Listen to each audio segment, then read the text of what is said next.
गोली को सिंकोना शब्द से अगर हम सैमुअल हैनेमैन जी ने आज इस पद्धति को इजाद किया और वो पद्धति विश्व में सबसे पुरानी पद्धति चिकित्सा पद्धति के रूप में तय हुई।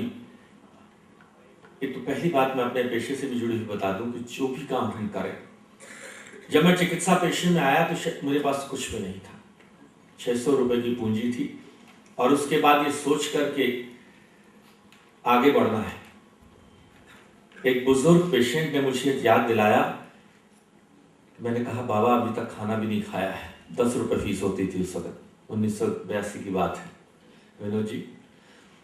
और मैंने उनके सामने ये कह दिया बाबा जल्दी बताओ बीमारी क्या है, अभी तो रोटी भी नहीं खाई मैंने, 4:30 बज रहे थे। तो उसने बड़ा अच्छा मुझे एक शिक्षा दी, जो शिक्षा मुझे आज तक काम आ रही है। भाई मैं कही थी तेने डॉक्टर बनने की, पैसे भी तू कमा रहा, बस वो शब्द उनका मुझे इसके लिए सिखाने के लिए हो गया कि जीवन में हम जो कुछ भी करते हैं अपनी संतुष्टि के करते हैं, अपने यहाँ की संतुष्टि के लिए करते हैं। खाते हैं, पीते हैं, पढ़ते हैं, नाचते हैं, गाते हैं, कुछ भी करते हैं यहाँ की संतुष्टि के लिए करते हैं। और अगर हमने ये पेशा चुना है, चिकित्सा का पेशा चुना है, तो आप मान के चल लीजिए आने वाला समय हम इस बात में फर्क ना करें कि एलोपैथी आयुर्वेदिक, होम्योपैथी या यूनानी।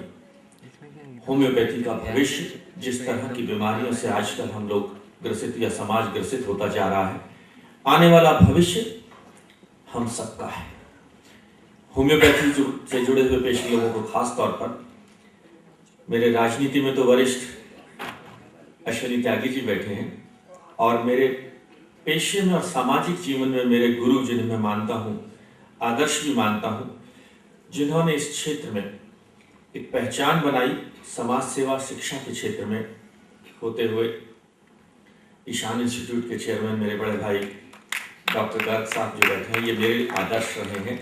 इनकी तरफ देखकर ही मैंने कदम बढ़ाया कि मैंने देखा कि ग्रेटर नोएडा जैसी जगह में जहाँ कुछ दिक्कतें थी, उसके बावजूद आपने एक मजबूती से कदम बढ़ाकर चलते गए और फिर सामाजिक, फिर आयुर्वेदिक, फिर अस्थमा के क्षेत्र में कुछ गुजरने की इच्छा। आज इंसान प्रकृति से खिलवाड़ करने की अति कर चुका है और प्रकृति भी अपना बदला लेने पर तुल गई है। आज वास्तव में जिस 4 चीजों में हम मानते थे कि कम से कम ये चीजें तो शुद्ध मिलेंगी, हवा, पानी, फल और दूध और खाने की सब्जियां, खाने के गेहूं और अनाज, आज इनमें भी प्रदूषण हो गया है। और इस प्रदूषण के कारण आज हम देख रहे हैं कि किस तरह की क्रॉनिक बीमारियां, और हम एलोपैथी के लोग हाथ उठा देते हैं, वो कहते हैं कि अब हमारे पास इसका कोई इलाज नहीं है। और उस वक्त मुझे अच्छा लगता है कि जब मेरे चिकित्सा की, आज कैलाश परिवार में लगभग 4200 लोगों का स्टाफ है और 876 डॉक्टर्स हैं, उनमें से भी डॉक्टर्स जब कह देते हैं मुझे गले में हॉर्सनेस होने लगी कुछ, तो उन्होंने कहा हमने अपना इलाज तो कर लिया, किसी अच्छे होम्योपैथिशियन से इलाज करा लो।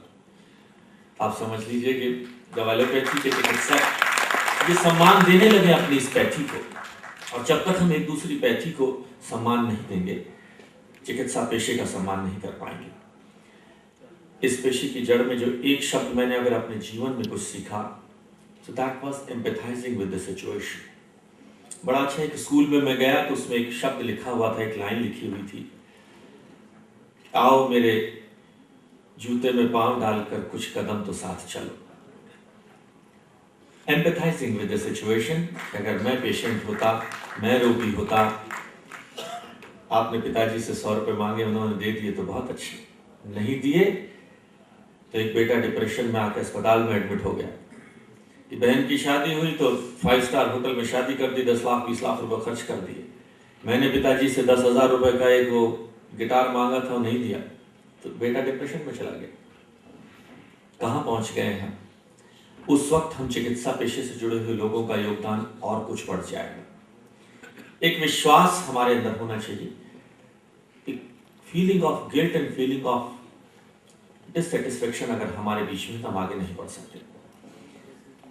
मैंने होम्योपैथी इसलिए ज्वाइन करी क्योंकि मुझे एलोपैथी नहीं मिली, मुझे एमबीबीएस में एडमिशन नहीं मिला, इसलिए मैंने होम्योपैथी ज्वाइन करी। कोई बात नहीं, मेरी नियत में लिखा था। मेरे पिताजी ने कहा बेटा कलेक्टर बन जियो, नहीं तो डॉक्टर बन जियो, नहीं बने तो मास्टर तो बनी जाइए। दादा गांव की पढ़ाई से 10वीं क्लास तक बिल्कुल ठेठ गांव में पढ़ के आया था, जहाँ मिट्टी के तेल के दिए में या लालटेन में पढ़कर पढ़ाई की थी। लेकिन इस विश्वास के साथ कि अगर चिकित्सा पेशे से जुड़ूंगा, वो एलोपैथी मिलती ना मिलती, आयुर्वेदिक मिलती, होम्योपैथी मिलती, तो उसके साथ भी हमें उतना ही न्याय करना चाहिए था। इस बात को दिल से, जिस दिन हमने होम्योपैथी की डिग्री ज्वाइन कर ली थी, उस बात को हम दिल से निकाल दें। मेरे साथ के उद्योगपति, उन्होंने उद्योग शुरू किए। डॉक्टर गर्ग ईशान इंस्टीट्यूट के चेयरमैन बैठे, इनके साथ के लोग बैठे, वो राजनीति में एमपी बन गए, 4 बार एमपी बने, मंत्री बन गए। मेरे 4 दोस्त थे जो आज की तारीख में 10,000 और 12,000 करोड़ के ग्रुप के मालिक हैं। ये रैट रेस कभी किसी की खत्म नहीं होती। होम्योपैथी का डॉक्टर कहेगा मुझे एमबीबीएस मिल जाती, एमबीबीएस का डॉक्टर कहेगा मैं ईशान इंस्टीट्यूट का चेयरमैन बन जाता, और ईशान इंस्टीट्यूट का चेयरमैन कहेगा मैं भी वो मेंबर पार्लियामेंट बन के मंत्री बन जाता, 100, 200, 400 करोड़ रुपया कमा लेता। तो ये इस दौड़ में जब तक हम लगे रहेंगे, आगे बढ़ने की जब तक इच्छा शक्ति नहीं होगी, हम आगे नहीं बढ़ेंगे। लेकिन ध्यान करें, आज हम अपने उस वैद्य का, उस चिकित्सक का जो घर में उठते ही पल्स नब्ज पर हाथ रखने से पहले ये पूछता था कि बूढ़ी माँ अभी जिंदा है कि नहीं है, और बेटी का रिश्ता हो गया कि नहीं हो गया। आज हम चिकित्सक उससे दूर हट गए हैं। मुन्ना भाई एमबीबीएस की कहानी मैंने भी करी है।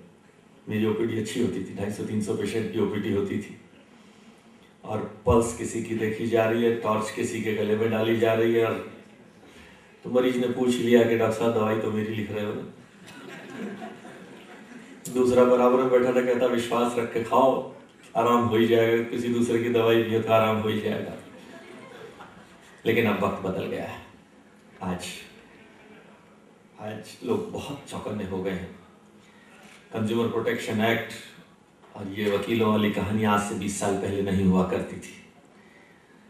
आज हमें इस विश्वास के साथ कि हमें ईश्वर ने उस पेशे से जोड़ा है, और उस पेशे की उस विधा से जोड़ा है जो भीषणतम रोगों का, किसी की बैक एक है, सर्वाइकल है, स्पॉन्डिलाइटिस है, लेरिंजाइटिस है, दर्द निकल के बाहर आ जाता है। सुना आपने अडवाणी जी ने कहा कि साहब काश मेरी भी आवाज सुषमा स्वराज जी जैसा सुरीली होती। ये शब्द उन्होंने मंच से कहा। आवाज बैठ गई तो किसी ने सलाह दी, साहब हमारे एलोपैथी वालों के पास तो कोई इलाज नहीं है, होम्योपैथी वालों के पास अभी भी कुछ है। इसलिए अपने इस विश्वास के साथ हम आगे बढ़ें, और पुनः आप लोगों से क्षमा याचना करते हुए, कभी भी आप किसी भी लायक मुझे समझे, मैं आपके बीच में मुझे पाएंगे। भाई अश्विनी त्यागी जी मेरे भाई हैं इस विषय में। लेकिन ये ध्यान रखना कि कभी डबल माइंड होकर कोई काम मत करना। मैं गांव में जब पढ़ने जाता था तो एक छोटी सी नदी पड़ती थी, धारा, उसमें छोटी छोटी धाराएं होती थी, पानी घुटने तक होता था, तो लोग घुटने पैंट ऊपर करके घुटने से कूद जाते थे। मुझे आदत थी, मैं अपना बस्ता दूसरी तरफ फेंक के कूदने की आदत थी, बीच में भी कभी कभी गिर जाता था, लेकिन इस विश्वास के साथ कि मुझे उतर जाना है, मैं जाऊंगा। 100 में से 99 बार चला जाता था, एक बार गिर भी जाता था, कोई बात नहीं। इस विश्वास के साथ कि हम होम्योपैथी के लोगों को भविष्य आने वाले समय में बहुत कुछ आगे बढ़ने जा रहा है।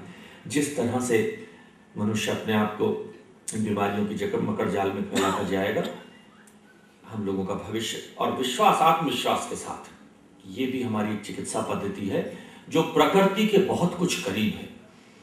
आज एलोपैथी के अंदर मुझे ध्यान है कि कल हमारे एनएबीएच के इंस्पेक्शन में एक विजिलेंट ऑफिसर आया था, उसने एलोपैथी के डॉक्टरों को इतना लताड़ा कि आप खाली ये दवा, इससे महंगी दवा, उससे महंगी दवा, 3rd generation, 4th generation, 5th generation. कहीं आपका ज़मीर आपको नहीं खोजता कि आपको क्या करना चाहिए? इस विश्वास के साथ हम आगे बढ़ेंगे। पुनः आप सब लोगों को बहुत बहुत शुभकामनाएं किया जाए इस क्रम में। और सबसे जो ऊपर में नाम आता है, जो मेरे दिल में भी जगह बना रखा है, मैं आग्रह करता हूँ डॉक्टर आशीष राजेंद्र जी को प्लीज आए।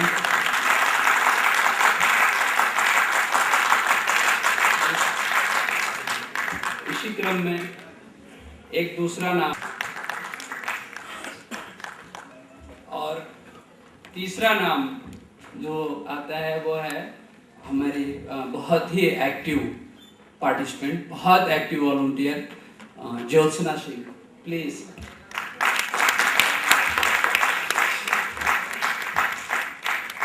ये हमारे वो वॉलंटियर्स हैं जो पिछले महीनों से लगे हुए थे और इधर करीब 10 दिनों से दिन रात एक करके तैयारियां करना, डेलीगेशंस के लिए प्रयास करना, कार्यक्रम अच्छा से अच्छा कैसे हो। और सारे नाम ले दो ना। Doctor Neha Singh, Shweta Sharma, Swami have done their nice work and I'm great thankful for their appreciating job। और मैं आगे भी ऐसी मंगल कामना भी इन लोगों के लिए करता हूँ कि भविष्य में कम्युनिटी के लिए। हेलो, कौन?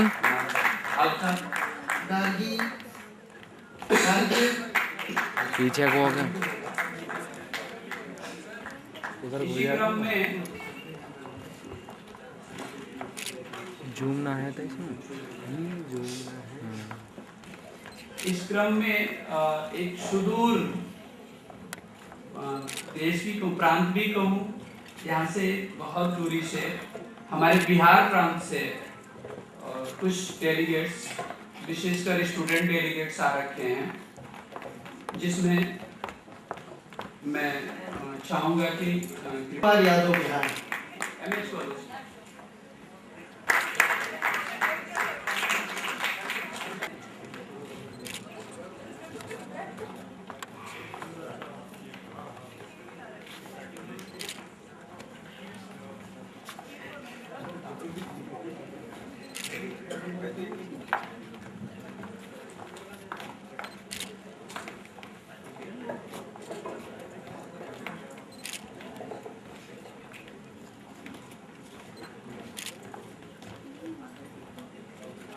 और इसके बाद जो कल सुबह से लेकर आज शाम तक हमारे बाहर डेलीगेशन का स्वागत करते रहे मिस्टर परवीन सिंह अविनाश।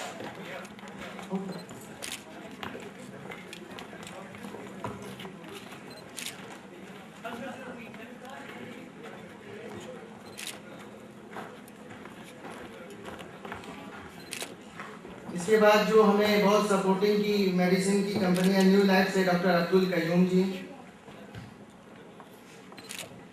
मंच पे बैठे हमारे अध्यक्ष जी और डॉक्टर पंकज जी के माध्यम से सर्वप्रथम हमारे chief guest doctor Mahesh Sharma ji को मेमेंटो दे करके और इनको सम्मानित किया जाए, प्लीज।